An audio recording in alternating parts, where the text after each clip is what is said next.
আল্লাহ রাব্বুল আলামিন বলেন, ইন্নাল্লাযীনা আমানু ওয়া আমিলুস সালিহাতি লাহুম জান্নাতুন তাজরি মিন তাহতিহাল আনহার যালিকাল ফাওজুল কাবীর। জোরে বলুন আল্লাহু আকবার।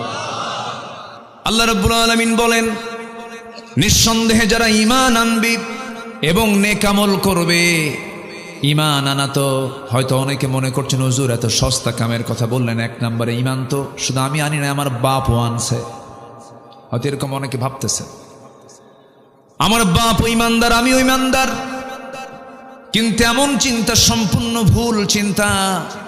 কারণ ব্রাহ্মণের ছেলে ব্রাহ্মণ হতে পারে, ইহুদির ছেলে ইহুদি হতে পারে, বৌদ্ধের ছেলে বৌদ্ধ হতে পারে।